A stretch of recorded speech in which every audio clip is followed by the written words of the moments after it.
Hey everybody, welcome back to the studio. I'm actually in my studio. Painting behind me here, not quite done, not ready to be like completely revealed in the light. I have the light turned off here because it's too bright. Today we're gonna get into comics. Hooray! This is like a phase one of comics, so it shows a trajectory from the beginning to basically like just pre-internet. So a lot of it deals with printed comics in newspapers and magazines, the way comics were disseminated originally, and post-internet it's a whole different thing. But I have a second lecture that will come next week that expands the whole idea. So just to jump into the syllabus right away, we see here comics. I call it the first evolution, not even first phase. How fancy. We'll go from Domie to Pogo or thereabouts, which there's a lot of politics involved in that early era comic stuff. Marvel, DC, Golden Age, and then of course the great 20th century benchmarks of Peanuts, Doonesbury to some extent, and also Calvin and Hobbes, which I really think kind of marks maybe the peak of 20th century printed comics, and then the subsequent end, almost very soon after the retirement of Bill Watterson. So, and there's actually some really good readings to this particular week. If we were getting back into the essay thing, just a note on that. I think you got my last announcement regarding the new pass-fail grading system that the school has rolled out as of just a couple of days ago.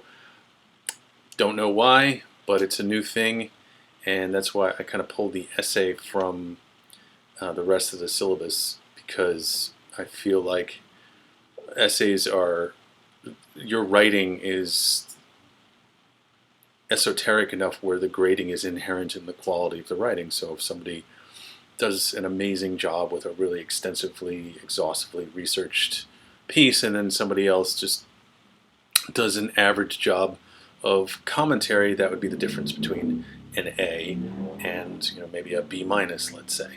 But in terms of pass-fail, they would both be a P. So I don't think that's fair between those two kinds of students, or those two essays, and I don't think that it really encourages a lot of rigor on your part, knowing that that's going to be something that could conceivably happen. You're not stupid. I think you understand that somebody could work way less hard than you on something. So what's your benefit of working super hard on a written piece like that? That said, with regard to what I'm going to ask you to do in the discussion board forums is maybe a little bit more extensive than what you already gave me with regard to responding to that Rockwell piece after the prom in last week's discussion forum, which those responses were great. I really liked it. I really liked the candid responses to that. Some people saying how it's like super white and sexist and somewhat misogynist and really just kind of otherworldly in terms of its connectivity to modern society. But it was definitely a benchmark of its time in terms of representing what America would have liked to have been. And there are people, again, who have looked back on that and thought that that might have been the way it was. So I really like that. I want to respond to that myself.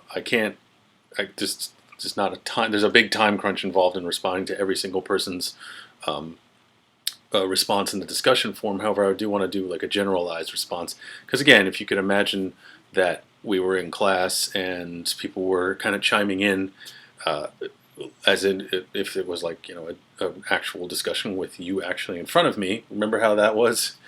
The discussion forum in some ways could be like that, where a bunch of people would chime in, and then I'd kind of like sum up the idea by the time everybody had a chance to speak, or everybody wanted to speak.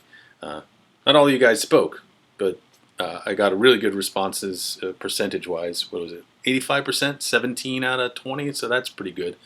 I'd like like full commitment to the whole thing, but that was pretty good.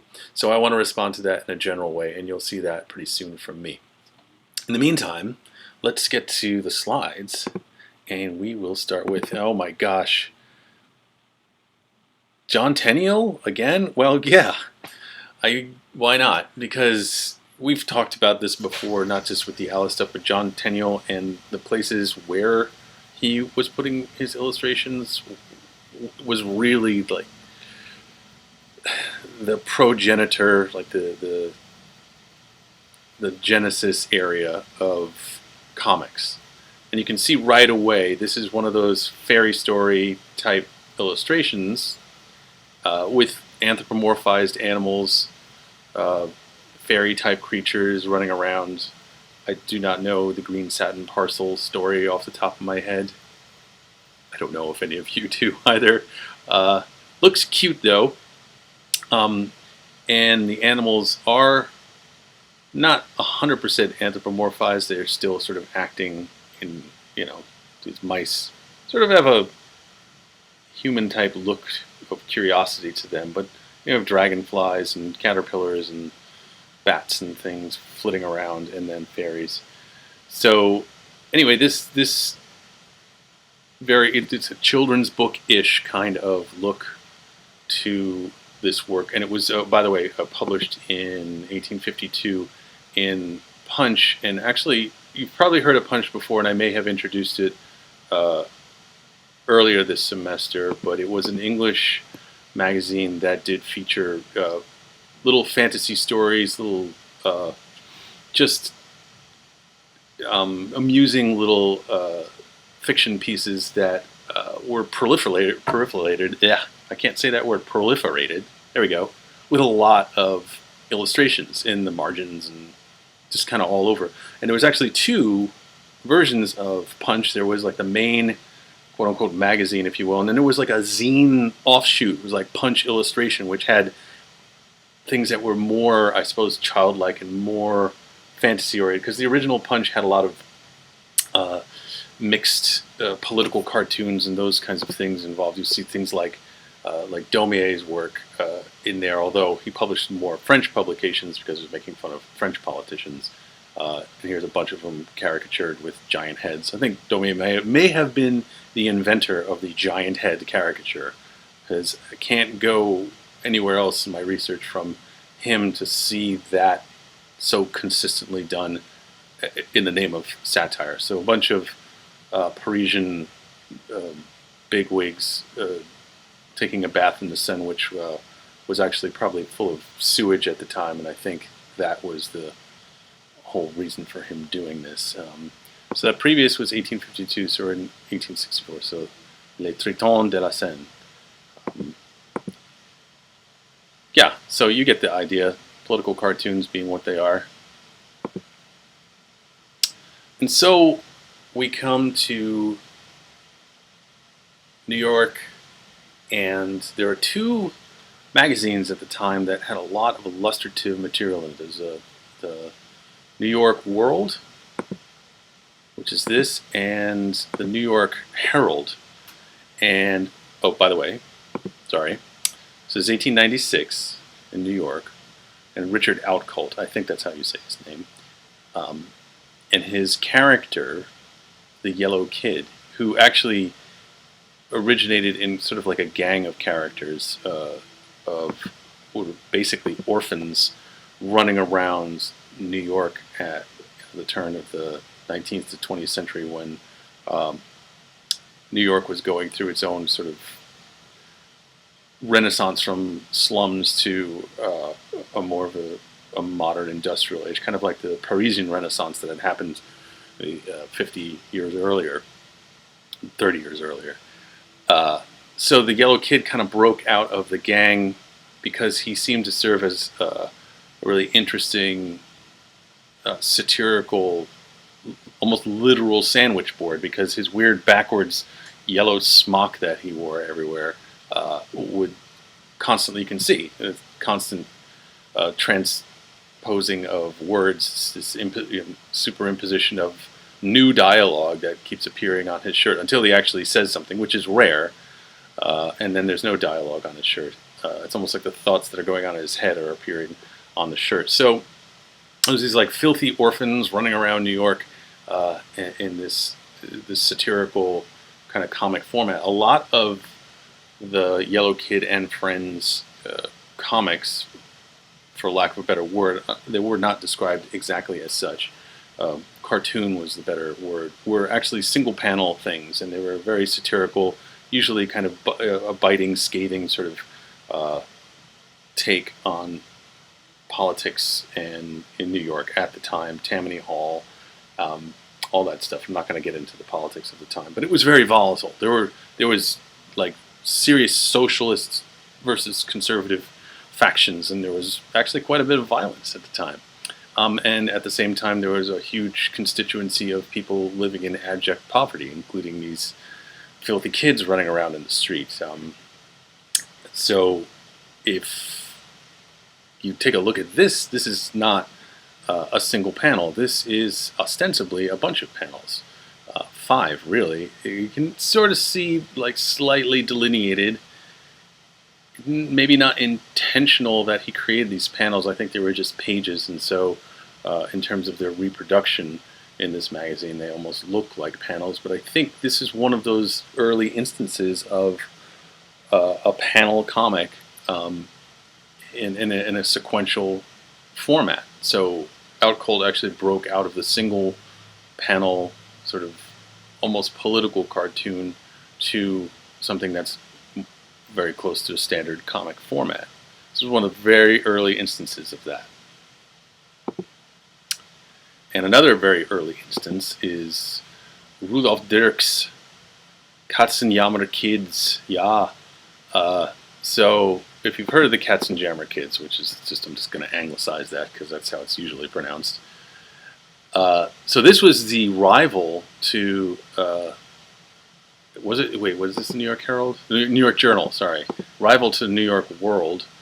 There are these two magazines and constantly trying to outdo one another in terms of content. So if New York World had Richard Outcold and his politicizing of things, and then the Herald had Dirks' Katzenjammer Kids, which, as you see here, sequential comic, and he actually labeled them with numbers so that you can follow along, because this was sort of like a brand new format for people to work with in terms of telling a narrative in a cartoon form. So Katzenjammer Kids is always about slapstick and everything, so it's like, oh, the guy sprays kids and they're mad, so they lock him in with this lattice work and they spray him too.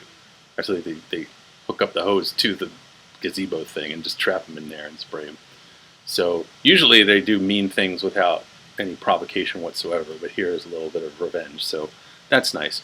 Oh, I should say one thing. If you've ever heard of the term yellow journalism, that actually stems from the New York World magazine. Not because of the Yellow Kid, just because the Yellow Kid was in there all the time. It was a very popular comic.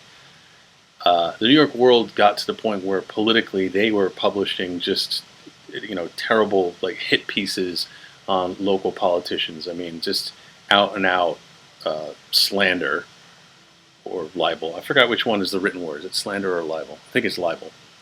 Whatever. Just total hit pieces on local politicians where it was completely false. There were all these just complete falsehoods going back and forth between the Herald and the World, and I think the World really got the worst of it. And so because the Yellow Kid was a feature in there, they were calling it yellow journalism, which was the synonym for lies, like journalism that was just all about lying. So that's kind of an interesting little sidebar to that. Now here we have Puck magazine, which, speaking of Germans, Josef Kepler started Puck magazine in Germany, and it didn't catch all that well. He was basically, as you can see from the name, he was doing kind of an imitation of Punch in England because that had such popularity, and he was looking for a place to sort of exercise his cartooning skills, but also monetize it to a larger audience in its own form, as opposed to just being a singular strip in a newspaper or journal, brought it over to America because he came to America, and it actually took off here. So Puck became the American version of Punch. And here we see, who is this? Oh yeah, it's like the Benjamin Harrison, like the 23rd president of the United States, and he's being haunted by, what's his name, Richard Blaine, Robert Blaine, over some articles of whatever, I don't know, a political cartoon essentially, but 1890. So the quality of this is pretty high. He sort of brought color lithography into play with this, with Puck magazine. And so the quality of the format was getting higher. So people were getting used to seeing this in reproduction. Oh, and so now we kind of take a really big leap forward. I don't know if you recognize Little Nemo in Slumberland. Unfortunately, I can't bring it to you because in the library, the Moriarty Library right there in the Lunder Building, there's a giant book, like a 3-foot by 4-foot book of Little Nemo in Slumberland, like one of the comic stories from it. Somewhere in the library, I'd seen it before. It's really great in like the huge format. And yeah, Winsor McCay. This is 1906, so really just right at the turn of the 20th century, and all of a sudden, we not only have a panel comic format, but we have an expanded panel comic format that moves around the page in a really wild fashion. We can definitely follow it. But it's definitely beyond the standard, which was only just starting, and McCay just expanded it to a whole other level. And you can kind of see in the release or denouement last strip of this this giant page here is that Nemo again was dreaming, but you see the dream sequence is like the panels expanding into this like fantastical flight thing with the fireworks and all this stuff. I don't even know what's going on here because the print's too small and I blow it up, but it's very fantastical, and I think you have this very small, banal little panel here as your denouement because once again Little Nemo is sleeping and dreaming of the wild fantasy of Slumberland, but already kind of breaking out of the format, which is kind of genius at the time, maybe almost too soon in some respects. Here's something that's a little more traditional in terms of the panel format. So Gustav Verbeek, who I've seen some of his stuff before, it borders on the surreal. So the Tiny Tads was one of his comics, and I think this may have appeared in early versions of Life or some typical weekly. You can see the print quality is pretty low. In terms of the color, it's only a 3 colors sort of situation. So instead of red, black and white, it's like an orange, black and white. And so you have these weird Tam O'Shanter turtles. And so this is just the hat motif. Creatures that are hats. I don't know why this is terrifying, because it says the terrors of, although these chapeaux are a little disturbing in a way. Oh, I'm sorry. This is New York Herald. That says right there. Should have seen that. Anyway, yeah. So again, one of the more famous journals that was printing comics on a regular basis, and here we have sort of a standard. But like that Katzenjammer Kids comic, you can see each of these paragraphs are numbered, so people can still follow along because the format is new. And we've seen this before. I did show it to you, Bringing Up Father, which is still running today, oddly enough. So 1919. This is just a little compendium of the first series. And remember we talked about like the resemblance to like Beardsley's work in a weird way, because it's happening at the same time as like Art Nouveau, and even this goofy comic has visual references to Nouveau, which is kind of wild. It's just purely absorptive. That whole remix culture thing where it's just out there, and all of a sudden there's an art style that's like not supposed to be about that at all, but it's mimicking it anyway. And also you see down here is the International Features Service Incorporated.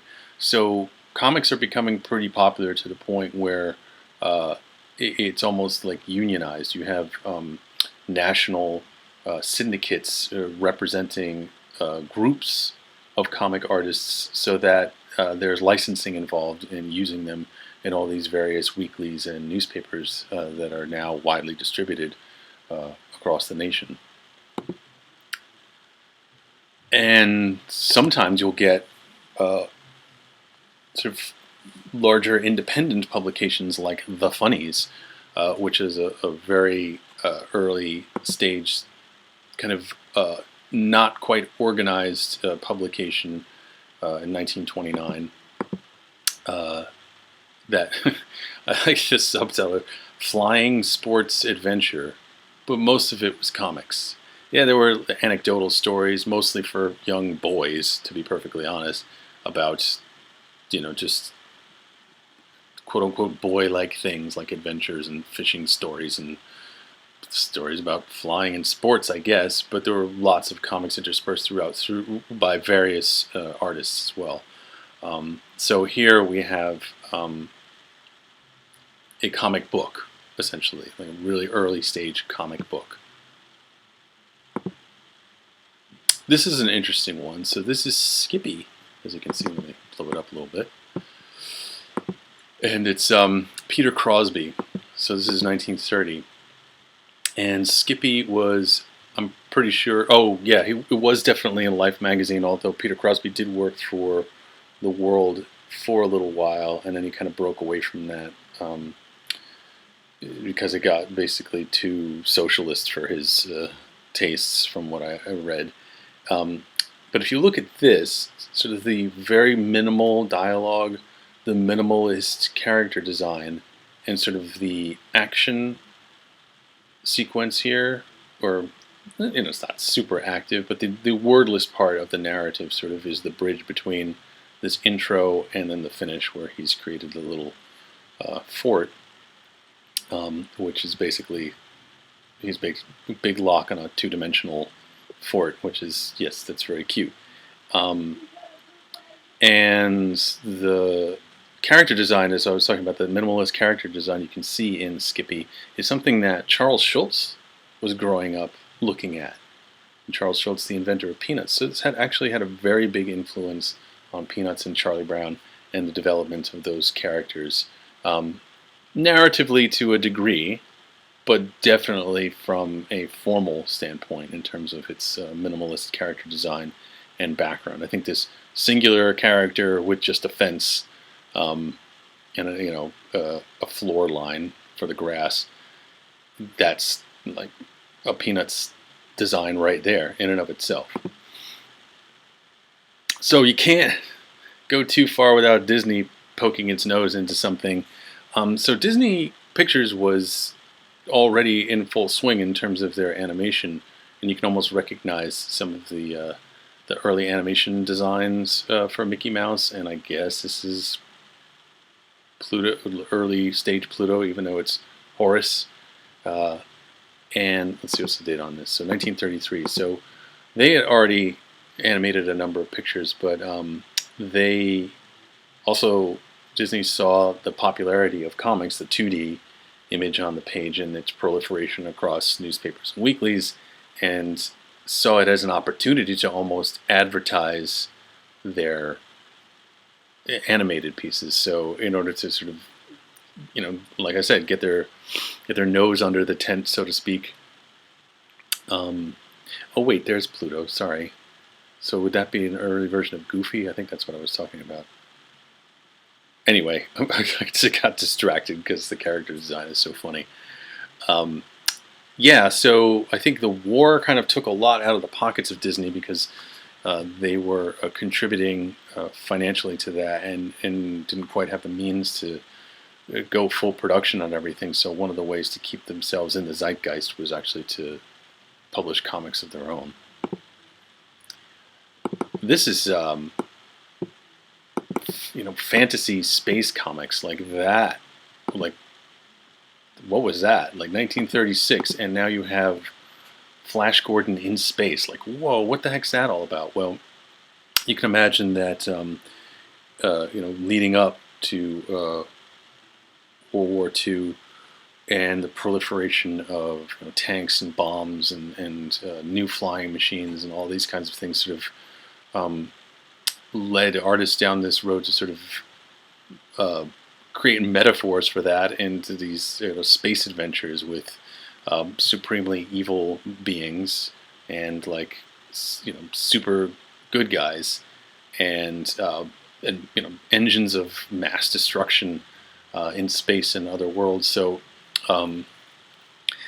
it's pretty forward thinking for sure, just to have this stuff going on in space, this sort of pretend future technology and all this it's just incredible. Plus, look at the art. You have this sort of level of realism and draftsmanship going on in here that we really haven't seen yet. Comics actually taking itself seriously and really giving a level of kind of gritty realism to a complete fantasy story.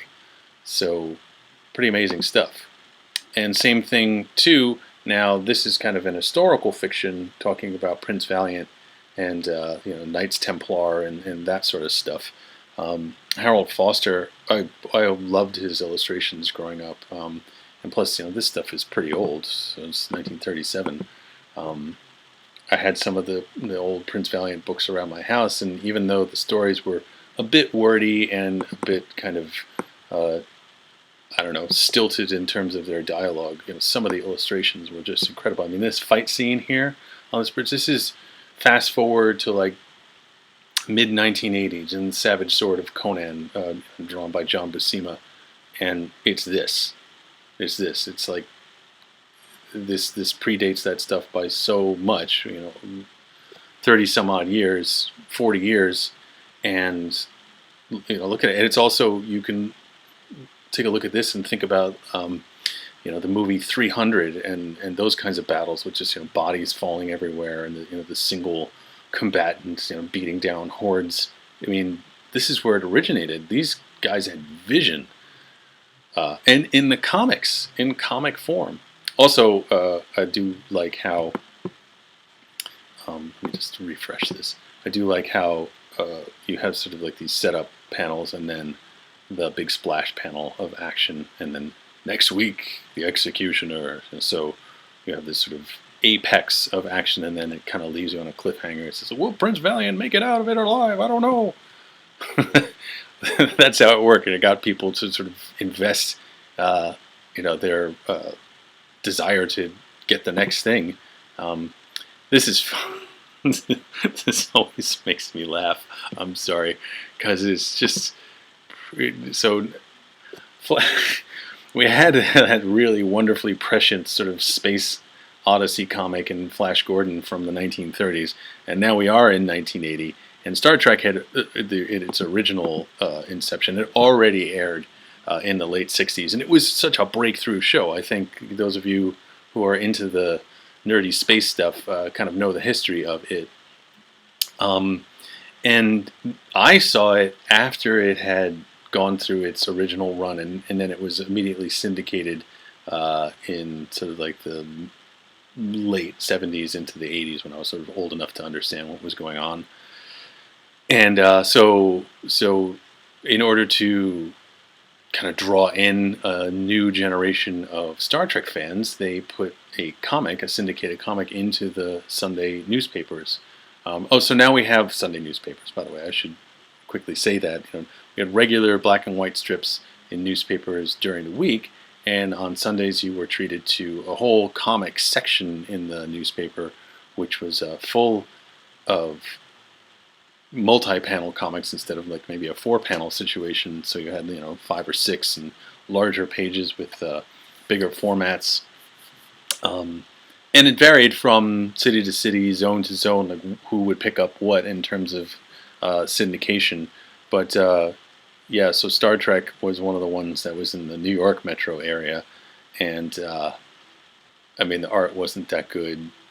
I mean, and it was just very stilted, just a bunch of talking heads, and the action was just like blah. But it got people younger kids like me involved in it. So I'm going to backtrack a bit to around the mid 30s and talk about the organization of comics around comic publishing companies. So Detective Comics, which, as you know, is the original name of DC. And this particular one, the cover was actually illustrated by my grandfather, Vincent Sullivan, who was involved with DC for quite some time. And I have to apologize for the horribly racist depictions of Ming the Merciless here, but it was definitely a different time, and growing up in the household that I did, I can tell you that, that's just the way people were. So I'm certainly not apologizing for them, but I apologize that you have to sort of look at this. But this is what was going on at the time. And and my grandfather drew that. So yeah, sorry. But some of the other things that he was involved in, I think I might have told you, was helping to publish Action Comics #1, which these titles, by the way, Action Comics, DC, Marvel, like those things, it was still not totally organized. Like they were under an umbrella of one publisher, but each publisher wanted to kind of put their stamp on their publication. So depending on like the quality of the stories, they would sort of grab it and say, okay, I want to call it this because then as a publisher I can say I published Action Comics for DC. But that eventually got too confusing because there were too many titles, and the titles really didn't tell you much. They were always adjective and the word comics most of the time. So eventually you'll get to see that instead of that, you would have the umbrella publisher of DC, let's say, and then you'd have the character, and that would be the comic. So Superman appears for the first time in Action Comics #1. So Jerry Siegel and Joel Shuster were the creators of Superman, and my grandfather was just like, I like your comic, why don't you put it in my publication? So there you go. And I'll just reiterate that unfortunately I do not have a copy of this. I had never seen an original copy of this. I don't know why he never kept one, but it would be worth, I think it was worth like $3.6 million or something like that, a mint condition one. So I definitely don't have one, because if I did, well, yeah, I might not be Professor Sullivan. So here you can see like debut of Wonder Woman, right? So you have debut of Superman as Action Comics. You have debut of Wonder Woman at Sensation Comics. Like what? I think if you really, I suppose at the time they weren't sure whether or not these characters would really take off on their own. So they didn't start out with the hero as the title of the comic. So you can see, yeah, adjective and then comics. But it's a publication. But see, look here, it's a Superman publication. So by 1942, which is about not quite 10 years later, Superman had definitely taken off to that point. You see, for the newest of the DC magazines, so Wonder Woman would, of course, as we all know, eventually get her own title, but I guess these are all kind of like test runs in these early days to see whether or not the heroes could actually support their own title. It's very strange how her bracelets are deflecting the bullets as if they were, I don't know, like little bugs just sort of flitting off, and they're firing right at her wrists conveniently because they're like way over here. So now we have a 1939 first Batman, right? So Detective Comics, and then we have I think I'm here on that 1940. So Batman took off pretty quickly, was able to support the title itself, so it changed. You could also see the character design of the Batman change too, from this weird mask to sort of the mask that we all know, the cape that's more like bat wings to just a more traditional cape. This was also something my grandfather was involved in too. He basically gave Bob Kane his start, kind of the go-ahead to, yeah, sure, you can submit, and yeah, it's the creator of the Batman. No, I did not have either of these ones either. It's a real shame. I grew up with this stuff, like knowing that this happened all around me, and I didn't really have much access to it. I had access to a lot of comics, but it was a lot of really crappy comics, and maybe I'll tell you that story some other time. Because my grandfather started his own comic publishing company, and it didn't go well. Should have stayed with DC. They might make shitty movies, but they've made good comics over the years. Okay, so we have X-Men #1. Now check out Iceman. He's a snowball throwing snowballs. It's just silliness. I don't know what the Invisible Woman is doing over here. Just kind of, yeah, it's just it's very funny. The debut of Magneto, however, so that's neat. And Fantastic Four was an invention of, this is 1963, was an invention of Jack Kirby, whose style became very, very prominent in the golden age of comics. So this is a Marvel comic. So you can see later versions of Fantastic Four, and then the first version of the Avengers, really early Hulk, very early Iron Man, oh my goodness. Early Thor, he's still wearing the winged hat. And the very Jack Kirby stylizations of anatomy here. There's always a hand coming at you with Jack Kirby stuff. So yeah. Fantastic Four 1, Avengers 1. Good stuff. Oh, year on this, 61. This came as a set, apparently. That's an expensive buy. Look how their names are all in titles.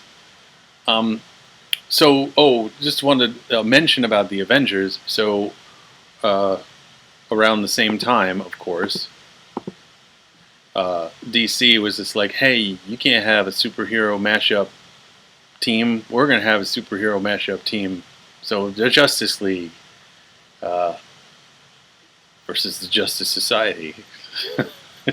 This is infighting within the world of DC, apparently. But, like, you know who these guys are. Who the heck are these guys? I don't know. It doesn't matter. So, 12 cents. Look at that. So the competition between DC and Marvel got fierce pretty early on in Silver Age, Golden Age and Silver Age stuff. They pretty much became top dogs and were kind of neck and neck. It's like who could produce the more interesting, comic hero and comic team up, etc. And we have the first Spider-Man, and kind of. I don't know if you knew that the first villain in the Spider-Man comic was the Vulture, so that's why the Tom Holland reboot of Spider-Man featured the Vulture, because they really wanted to get back to that core beginning. There's 2 stories. Look, Trapped by the Terrible Tinkerer. That is like the worst title. You can even see the mask design is a little bit different in these early stages here.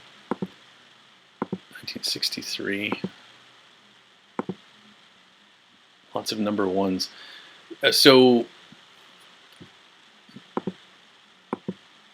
Marvel didn't quite, they didn't have the same cachet as DC did at the same time. DC had that kind of leg up on them by starting earlier.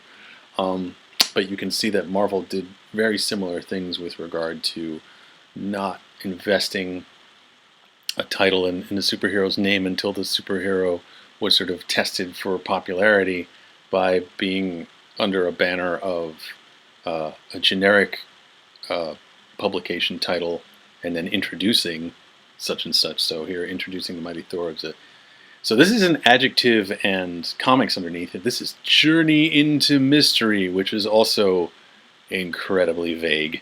So Journey into Mystery probably published 2 issues featuring some other maybe unknown superhero, and then Thor. And then when Thor took off, people were just like, okay, no more Journey into Mystery. It's just going to be Thor.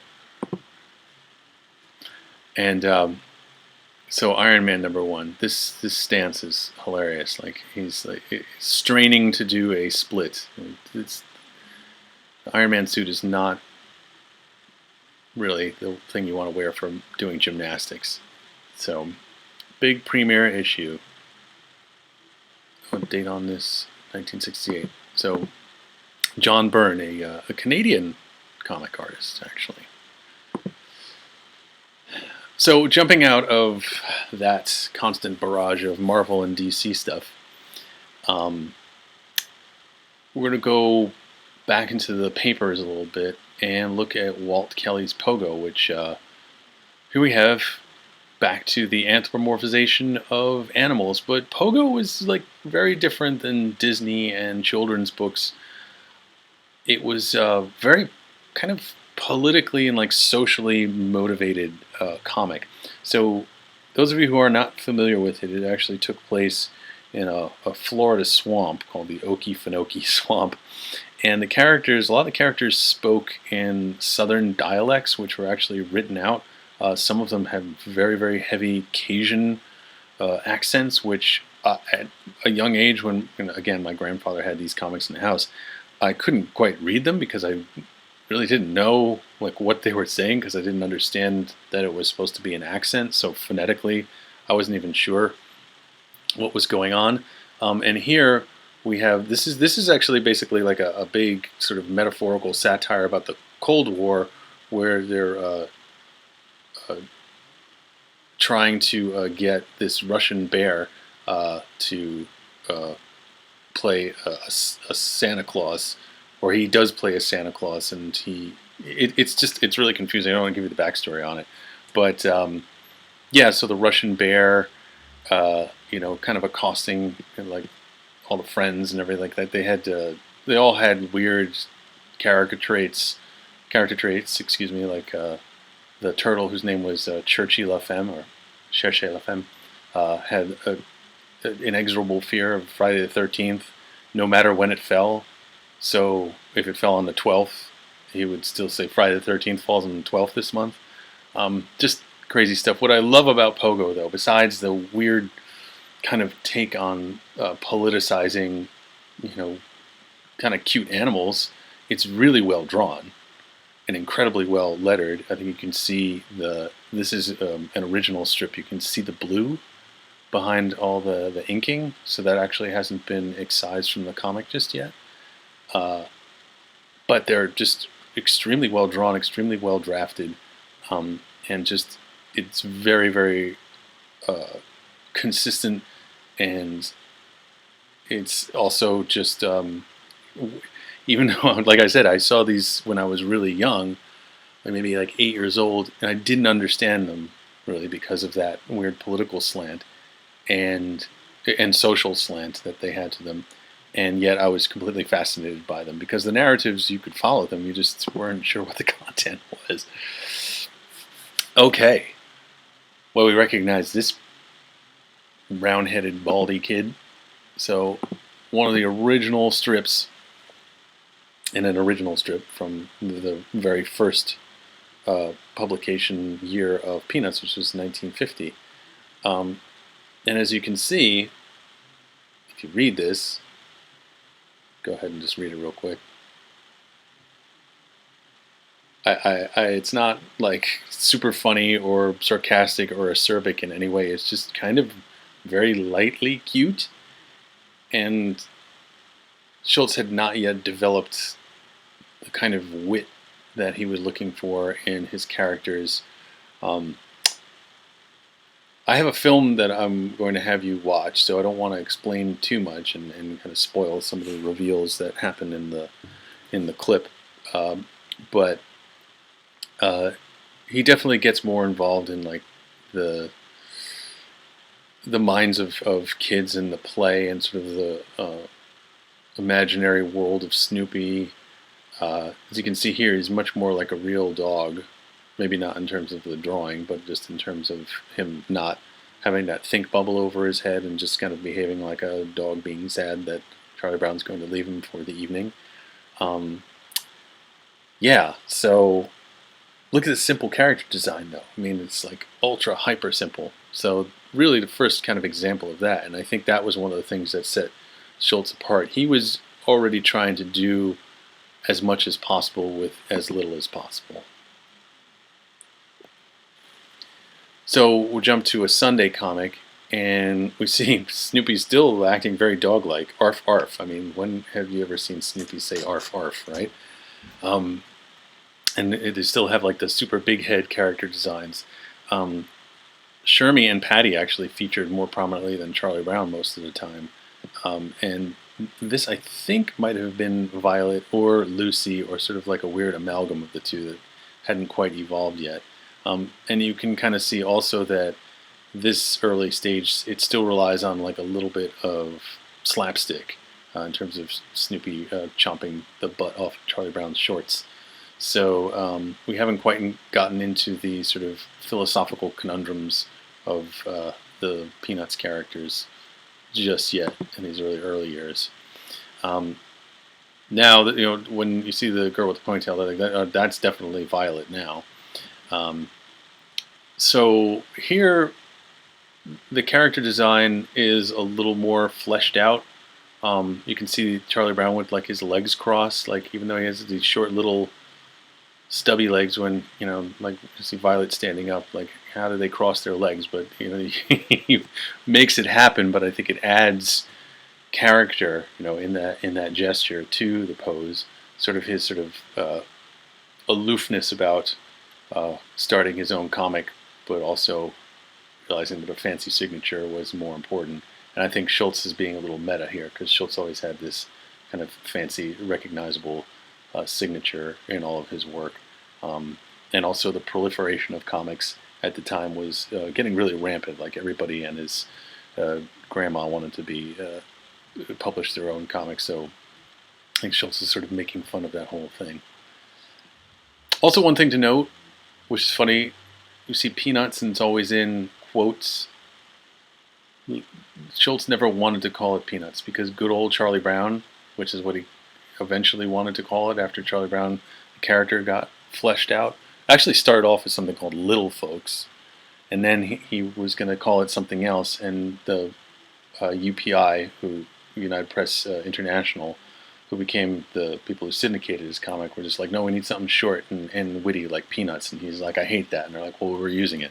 So they put it in quotes.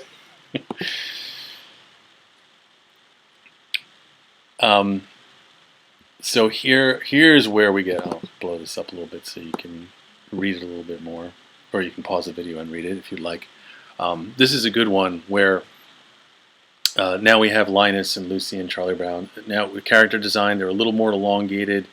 There's a little more sort of interest in the design. It's sort of like they're walking in this kind of interesting lockstep. You have this splash page with Linus ostensibly writing on the Dead Sea Scrolls. You can see this is an original strip that Schultz had signed to somebody named Martha. If you read the thing, it gets really funny in that Linus, who is a very methodical, philosophical type for show and tell, creates a Dead Sea Scroll replica in order to talk about the biblical entries of Samuel, etc., in the Old Testament. And Lucy is, even though she can be kind of a crabby sister to him at times, is impressed enough. And then, of course, Charlie Brown at the end says, oh, I brought a little red fire engine, but you know what, never mind. So much more involved in terms of like the minds of these characters. And also, there's a lot more words, and so there's the vocabulary of these 4 to 7 year olds is super advanced, so it made for sort of an interesting juxtaposition of ideas. Now here we go back to a little bit of slapstick here, but the slapstick is sort of like a punchline to Linus's, you know, ridiculous oratory about you know, having a impenetrable fortress, and of course it has no back, so Lucy just hits him in the head, just to underscore that you know, Linus should maybe just shut up. So funny, but also kind of acerbic wit at the same time, and using slapstick as kind of like your punchline, and then you have your denouement with his little comment at the end. Notice, oh, sorry, the Sunday strip format again. Maybe you sort of have a big splash thing, and then you have the multiple panels. Not really, you know, too much variation in terms of their size and scope. They're all, you know, these basic, you know, rectangles that don't break free of their walls at all in any way. So the film, the segment of film that I'm going to pick out for you to watch contains a lot of stuff about the Charlie Brown Christmas, which was a really, oddly enough, really important cartoon in terms of American cartoon history. I don't want to give too much away because I think it's fascinating, but the fact that, I mean, I watch it with my kids every Christmas. I don't know if you celebrate Christmas, you might still do that too, because your parents might still do that. It really like leaves an impression of like, it's like super wholesome, and it does have some religious tones to it, but it's besides that. I just think it's that whole idea of the commercialization of things, not just a religious holiday, but just things in general, and how it can tend to ruin everything, and you kind of sometimes have to start back at square one in order to realize the original intent behind a holiday. So really great story behind this. I think it's just such a wonderful thing that and it's so primitive too. Like the character design and them trying to animate it, like they didn't know quite what they were doing. You'll see, but it really is like this brilliant minimalist form that just ended up touching everybody, and surprisingly, especially to the creators of the thing, they were surprised too. All right, so we move from sort of like the dynamic sort of movers and shakers of the comic world to Garfield. Now, I'm not going to harsh on Jim Davis that much in Garfield. Well, maybe a little bit I am. Like, Garfield was one of the great imitators of the Schultz form, taking Charlie Brown and Snoopy and the minimalist design and sort of superimposing that and the simple, you know, panel sketches that just have a very setup and release kind of system to it, and then never stopping that format for as long as the comic shall run. And you can see that the placement of the figures, the action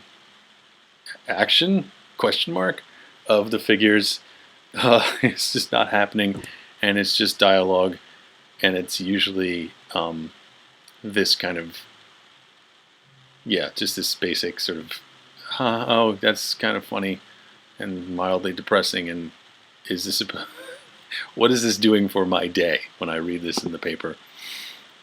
I think a better use of Garfield is this.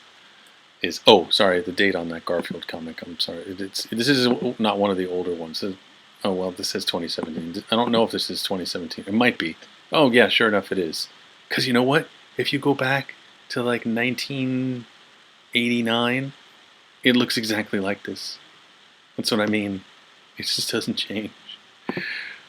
Better use of Garfield is Garfield minus Garfield, who was created by Dan Walsh. So basically he went through a lot of Garfield comics and basically excised Garfield and Garfield's dialogue from the comics. So what you get is John Arbuckle having an extremely lonely man, and because of that having a massive existential crisis in which you feel like reading this is he's constantly questioning his sanity and just general existence. So unbelievable. Go to garfield-garfield.com and just have a blast. It is so great. And just a simple idea of just taking Garfield out of it, and it makes it so much better. So here's a mashup of things. To talk about remix. Let me see if it's the next slide. Hold on. Yes. Okay. So I should introduce actually Doonesbury first. Oh wait, no, I forgot I can do this. Excuse me. This is a little on the fly. Haha. I would have done that in class too, because I forgot that you could do horizontal split, not just vertical split. So the bottom comic is Gary Trudeau's Doonesbury. Top comic is Burke Breathed, and yeah, it's spelled breathed, but it's pronounced breathed. Bloom County. So if you look at Doonesbury, it's got Trudeau had a very definitive style in terms of his character design. A lot of the characters had these very specific kind of weird eyes, almost had like an Egyptian kind of weird look to it when he would draw them, especially with the male characters. And it actually started as like a football comic back at his college, and then it turned into a political satire comic. Actually, one of the most stinging satire comics I think that had ever been written. When Trump got elected, Trudeau came out of retirement and started making comics again. And what's funny about this one is, so it's 2005, so this is close to where Trudeau, I think, left it in like 2009, maybe, stopped doing comics. This is so amazingly prescient because the character of Zonker, who's like a total deadbeat, like burnout, like surfer guy, sort of always constantly in a state of trying to reinvent himself. He's going to Trump University, and it's just hilarious. So I just wanted to include that particular one because it's so prescient. There was like a whole series that he did on like on Trump stuff back when Trump was just a terrible real estate owner and pusher of like awful products and fake universities. So we go up here to Bloom County, and Bloom County had this very interesting remix kind of quality of like taking the political side of Doonesbury and the anthropomorphization of a lot of comics that featured animals, thinking animals like Snoopy and Garfield, and kind of mashed it all together in this group where it's like little boys and animals could kind of live together in this giant boarding house in this sort of socialist situation in like 80s Reagan America, and trying to sort of like deal with the political onslaught of conservatism that was going on at the time. And so they would usually find a dandelion patch to sort of chill out in and decompress from all that stuff that was going on. Bloom County had a tendency to morph and change with the times, whereas that there were others like Doonesbury that kind of kept their focus a little bit. If you look at a series of Bloom County works from the 80s into the 90s, well, Burke Breathed sort of retired from comics like 4 or 5 times, and every time he did, he would start something that looked like a new comic, and it would eventually turn into Bloom County again. So it was great stuff, but his inconsistency was legendary. Oh, yes.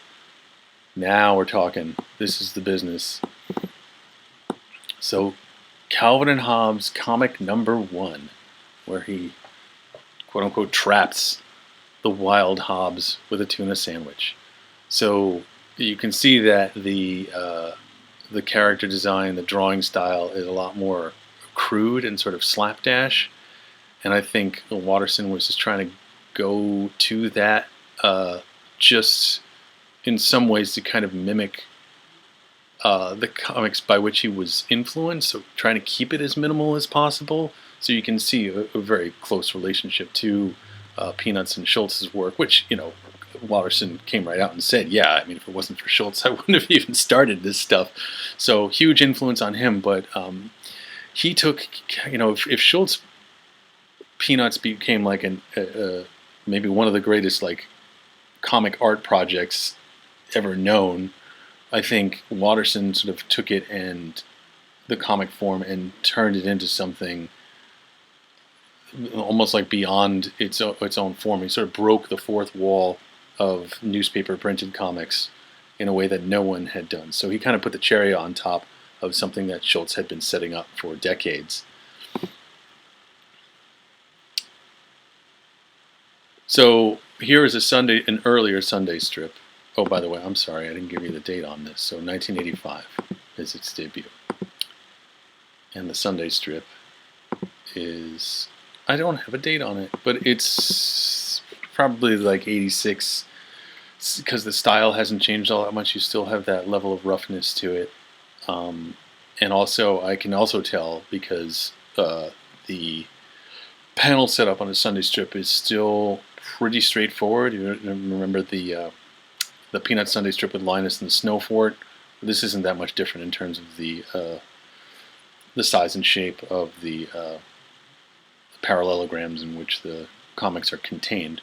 And also the action isn't too dynamic either from what we know Calvin and Hobbes are capable of, because I think we're more familiar with the later versions, or the later iterations, I should say, of them as they evolved into the Calvin and Hobbes that we really know. But still very funny. Just the dialogue, this is great. It's political without like being knowingly political. Alright. This is what I'm talking about. Another Sunday strip of Calvin and Hobbes, but now we're in 1992. So you can see the character design of Calvin has evolved as well, but now you can see Watterson's abilities like almost in full swing. And just this dynamic use of the panels, insets, splashes, the color, the design, the perspective, the just surreality of the whole thing. There's all this playing out inside Calvin's mind. So Watterson just got super expansive with his art because he was, and still is, from what I understand, an excellent artist. And his draftsmanship here is just, and drawing skill is just amazing. And of course the final release panel is just this very simple thing, almost like going back to the Winsor McCay's Little Nemo in Slumberland, where you have like the normal panel as your release because Nemo was dreaming, and here you have the normal panel as a release because Calvin was imagining the horror of the slide. So yeah, so what's this comic design, this panel design going on here in this Sunday strip? Watterson actually had to advocate for this in a huge way. He wanted to really break the form, and when newspapers say you can't do that because we need room for advertisers and you can't be splashing stuff all over the place in this manner, he had gotten to the point where he was like, well, I don't need to be in your newspaper then. But Calvin and Hobbes was so popular, they all relented. They were like, okay, do whatever you want. We'll just have to fit the advertising in someplace else. And so he did. So he was really the first person to do that. He had the cachet to be able to do it. And it's not that he was, well, he was kind of curmudgeonly, Bill Watterson. But he also, this was such a great comic, and everybody knew it. It just transcended the form of print comics in the newspaper. And it never repeated itself because newspapers went away, and fortunately it went on a high note because this was kind of the complete pinnacle of the whole thing. So yeah, Watterson kind of reinvented the form yet again. And here we have just a single Sunday a Sunday panel in like just a giant single panel. But then you have inset panels that create the narrative. I mean, just look at that tree and look at the coloration. It's just brilliant, and it's just, and the dialogue and Calvin's character, you know who his character is at this point, because he's always harassing poor Susie next door. So his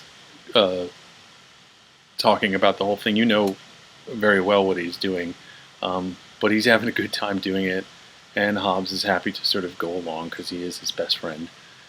But yeah, it's just fantastic. It's just no one had ever seen anything like this before, you know. And I suppose you look at this and say, "Well, I have." It's just, yeah, but Watterson did it first, and he did it in print, in places where people were like, you really can't do that here. And he's like, well, I'm going to do it whether you like it or not. And he did it. I'll blow this one up because this one's quite beautiful as well. Look at this single panel. You're almost getting into this sort of like abstract, sort of like Fauvist modality, surrealistic, Fauvistic kind of impression, you know, post-impressionist landscape. Single splash panel, and repeating the characters throughout, and actually creating a narrative and simple dialogue, and it's just so poignant. It's just so, it's like simple and complex at the same time, and it's through his manipulation of the form. I mean, and look at the coloration on this one. I mean, it's just out there. You got like these turquoise trees back here, and this bright red one up front. Remember, warm colors, come forward, everybody. Yep. Just like, wow, like incredible invention. Just incredible invention. And just to show a Watterson in a medium other than like zipatone and just mass tone color, we have a watercolor here, which I think is on the back of the Sunday Pages compendium. You know, just a little watercolor decoration for the back of that book. And you can see very adept painter as well. And that's actually what he retired into in 1997, I think, was the last one. Yeah, just basically retired, laid everything down, did not allow anybody to syndicate the character after he was done, use it for any stuffed animals, anything like that, just folded up shop and said, yeah, I said what I had to say, and that was it. And, you know, good for him, because this kind of lives on in a zone where very few comics live without having been exploited for money, because he didn't really care about this so much. He just wanted to tell this story of a kid and his tiger, and he did it, and he did it really well, and he made a good living at it, didn't need much more than that, and then retired and went fishing and painted landscapes. Gotta love that. Oh my goodness, splack. Yeah, so let me see for a second where I am, just so I don't get too much further. Okay, yeah, I'm gonna stop with the Calvin and Hobbes and get into Jack Kirby's splack page next week.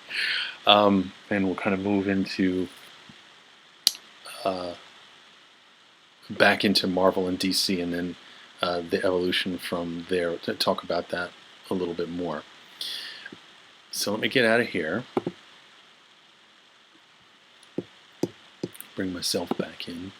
So as I mentioned during the lecture, I talked about watching a documentary on Charles Schulz, and it's really good. You can watch the whole thing if you want to. I don't think it's that long. It might be an hour and change. Maybe not even that long. Maybe just an hour. Can't remember because I've only watched the whole thing once myself. There are specific parts in it, though, that are definitely worth watching, and I've watched those a lot. And one of them talks extensively about the rollout and invention of Charlie Brown Christmas, which is really a seminal animated piece with regard to animation on television, and just the transition from comics to animation in general in a non-Disney kind of way. So I'd really like you to watch that. And in doing so, I'm going to put some prompts into the discussion forum, discussion board forum, whatever it's called, you know what I'm saying, with regard to that documentary, as well as some of the things that we talked about on here too. I haven't really resolved all of the prompts in my head yet. I have some ideas because I'm trying to sort of extrapolate from. I remember talking about some of these things in class and asking some questions about some things, and now I have to sort of resolve them in my mind and actually put them into prompts so that you can answer them fairly thoroughly on the discussion board. So your answers may be a little bit longer than the ones that you gave for talking about the Norman Rockwell piece. But that's because since we've foregone the whole essay writing thing, we're just going to use the discussion forum as our writing piece and as our participation piece, and kind of everything rolled into one. I think there's sort of like that, instead of a two-prong attack, it's like a one-prong attack with just using the discussion forum as our basis of our academics right now. Because I'm very happy with the turnout and the writing that took place in there, and I figured, well, if everyone's going to write like that, then that should be our piece. So be on the lookout for links very soon to, well, maybe immediately when I publish this, I'll have the links already in the announcements so that you can quickly watch those pieces or the whole documentary, whichever you want, and talk about the Schultz stuff and also talk about some of the slides that I showed on here in that regard. So I know there's a lot there. There's a lot of history, so I went through it kind of fast. But again, you know, I'm not just doing this in a chronological fashion just to be art historical about it. I'm really doing it to sort of like, you know, set the tone for getting into the contemporary and just show what came before, how it evolved, what the high points were, and moving on to the next phase, which we'll talk about next week. So until then, keep your eyes peeled in the announcements. Probably should already be there. So Rob, do that at the same time as this. Okay, Rob, I will. But take a look, get the link, watch the stuff, and go to the forum. Again, we'll be open for 48 hours. That seemed to work for everybody pretty well. And throw your answers in there. And again, if you need something from me, please feel free to email me. Again, I hope everybody's safe and feeling well and feeling happy. It's spring, the weather's getting warmer, so get outside in the yard, you know, in a safe place, and just bask in the sun for a little while, soak up that vitamin D, and take care of yourselves. And I'll talk to you really soon. Bye for now.